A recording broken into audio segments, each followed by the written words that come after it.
I'm Miss Lucy, the children's librarian at Willard Public Library, and today we're going to read Books Aren't for Bears by Mark Beary.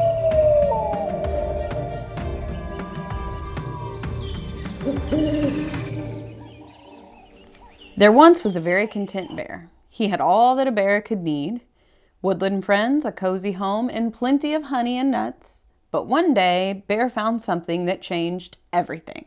He found a book. The words danced across the bright white pages.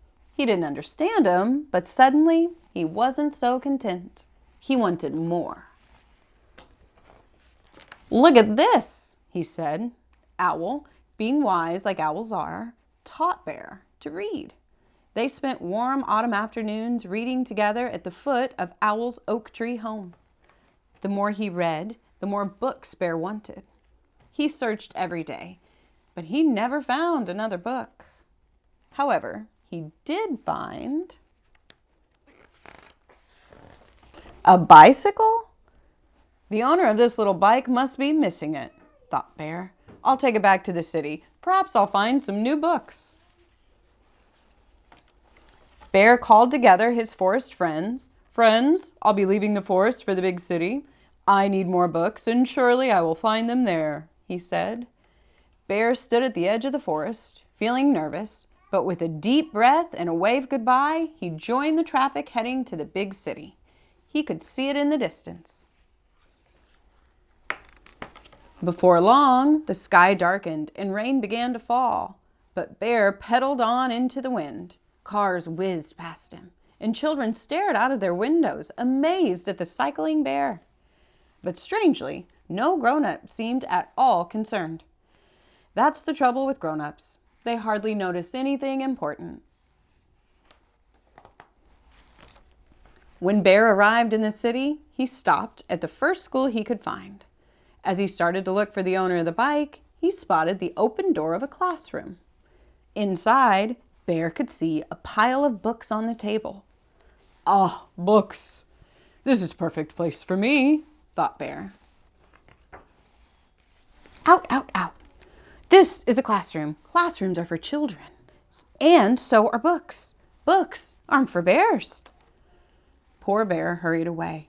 He trudged past houses and playgrounds and stores until he found exactly what he was looking for. A bookshop. Bear peered through the window at all the books piled high. "Out, out, out!" The owner chased Bear from the shop. "Bookshops are for people, and so are books.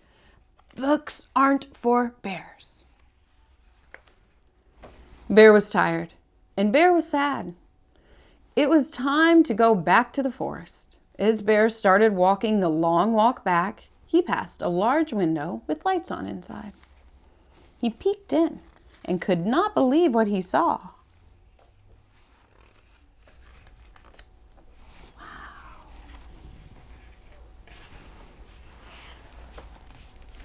Bear wished he could join the cozy readers. "But books aren't for bears," he thought sadly. "Would you like to come in, dear?" asked a quiet voice. Bear could not believe it. The librarian offered Bear her hand and led him to a little corner of the library with large, comfy cushions and lots of books. "Thank you," said Bear with delight. "You're welcome. After all, reading is for everyone." When the library was about to close, Bear got himself a library card and a huge pile of books. As Bear walked past the school, he noticed there was only one bike left behind. It was the one he had brought back from the forest.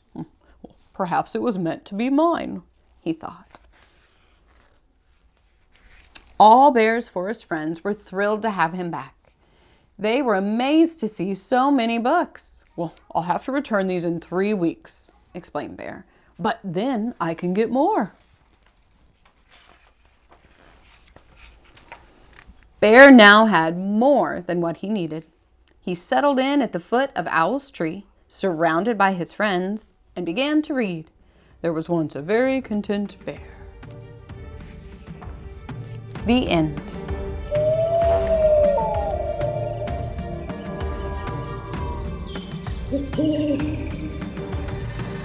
Oh good, you're still here. We have so many more books to read, so be sure to come back here for more Read Alouds. And if you live in Evansville, I'd love to see you this summer for our summer reading program. Adventure begins at your library. We have so many fun guests planned, like a real-life llama, a magician, Bluey and Bingo, zoo animals, and so much more. We also have weekly story times, crafts, and movies. Oh, I almost forgot about our big foam party in the park. Look how fun it is. So, if you're looking for big summer fun, it's right here at Willard Public Library this summer.